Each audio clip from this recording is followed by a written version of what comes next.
तो यहाँ पे हमें 30 स्टूडेंट्स का वेट दिया गया है जो कुछ इस तरह से है। तो इसके लिए हमें क्या करना है, यहाँ पे एक फ्रीक्वेंसी टेबल बनानी है और इस क्वेश्चन में 4 पार्ट दिए गए हैं जो हमें इस टेबल का यूज करके आंसर करने हैं। तो देखिए, जब भी इस तरह के हमारे पास क्वेश्चंस आते हैं तो हम सबसे पहले क्या करते हैं, जो ऑब्जर्वेशंस दी गई होती हैं उनको असेंडिंग या फिर डिसेंडिंग ऑर्डर में राइट कर लेते हैं। तो यहाँ पे मैंने इन ऑब्जर्वेशंस को असेंडिंग ऑर्डर में राइट कर लिया है। ठीक है, तो ये कुछ इस तरह से है हमारे पास। अब हम यहाँ पे क्या करते हैं, इसके लिए एक फ्रीक्वेंसी टेबल बना लेते हैं। तो यहाँ पे मैंने राइट कर लिया है, वेट केजी में है, यहाँ पे टैली मार्क्स आ जाएंगे और यहाँ पे जो नंबर ऑफ स्टूडेंट्स है वो आ जाएगा, मतलब इनकी जो फ्रीक्वेंसी है वो आ जाएगी।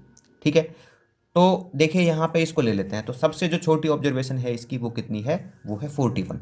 ठीक है, तो मैं यहाँ पे लिख देता हूँ 41। देखो, वैसे आप इसको ना क्लासेस में डिस्ट्रीब्यूट करके भी कर सकते हो, मतलब यहाँ पे आप क्लास इंटरवल से भी कर सकते हो इसको। ठीक है, मैं इसको नॉर्मल कर रहा हूँ यहाँ पे। तो 41 ले लिया है मैंने। 41 कितना है, इसमें अकेला है, क्या है इसमें अकेला है, तो मैं यहाँ पे लिख दूंगा 1। ठीक है, और टैली मार्क्स में आ जाएगा 1 डंडा। उसी तरह से मैं यहाँ पे ले लेता हूँ 42। ठीक है, मैं इनको पहले ले ही लेता हूँ कौन कौन से नंबर हैं। देखो 42 है, उसके बाद 43, 44, इसके बाद 45, इसके बाद है 49, फिर है यहाँ पे 50, इसके बाद यहाँ पे 54, फिर 55, इसके बाद 56 एंड यहाँ पे लास्ट जो नंबर है इसका वो कितना है, 57 है ऑब्जर्वेशन का। ठीक है, अब देखिए 41 कितनी बार है, यहाँ पे एक बार है, तो मैंने यहाँ पे 1 टैली लिख लिया है। ठीक है ना, 1 टैली मार्क। 42 देखिए कितनी बार है, यहाँ पे 42 है 2 बार, तो यहाँ पे लिख दूंगा मैं 2 एंड यहाँ पे 2 डंडे इसके। 43 यहाँ पे एक ही बार है, तो मैं लिखूंगा 1 और यहाँ पे 1 डंडा। 44 देखिए यहाँ पे कितनी बार है, ये है 3 बार, तो मैं यहाँ पे राइट कर दूंगा 3 और यहाँ पे 1 2 एंड 3, 3 डंडे राइट कर दूंगा इसमें। ठीक है, इसके बाद 45 देख लीजिए। 45 यहाँ पे कितनी बार है, 4 बार है, तो मैं यहाँ पे राइट करूँगा 4 एंड ये 1 2 3 एंड 4। इसके बाद 49 देख लीजिए, यहाँ पे कितने टाइम से, 6 टाइम से, तो ये आ जाएगा 1 2 3 4 5 एंड ये 1 6।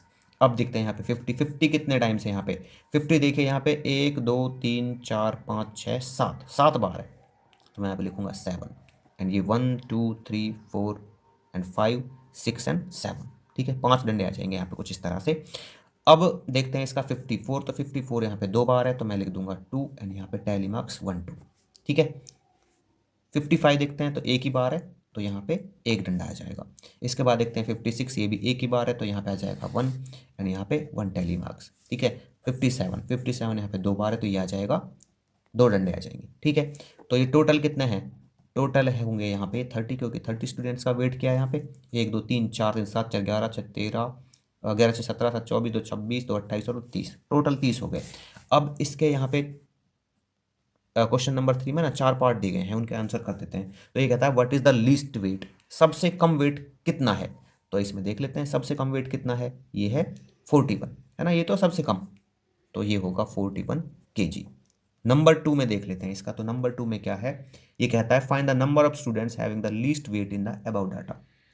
तो कितने बच्चों का सबसे कम वेट है, तो देखो सबसे कम वेट क्या है, 41 है। ठीक है, तो ये यहाँ पे आ जाएगा 1, तो एक बच्चे का ये सबसे कम। तो 41 कितने बच्चों का, एक बच्चे का, तो यहाँ पे आ जाएगा 1। थर्ड देखते हैं इसका। तो देखिए थर्ड में क्या है, ये कहता है find the number of students having the maximum weight in the above data. कितने स्टूडेंट्स का जो सबसे ज़्यादा वेट है वो है। तो सबसे ज़्यादा वेट यहाँ पे कितना है, 57 है। कितने स्टूडेंट्स का, ये 2 स्टूडेंट्स का है, तो मैं यहाँ पे लिख दूंगा 2 स्टूडेंट्स का कितना, सामने भी लिख दूंगा इसके 57 kg, और ये एक का है 41 kg। अभी देखते हैं इसका पार्ट नंबर 4। तो पार्ट नंबर 4 में हमसे क्या पूछा गया है, how many students which weight do the maximum number of students have.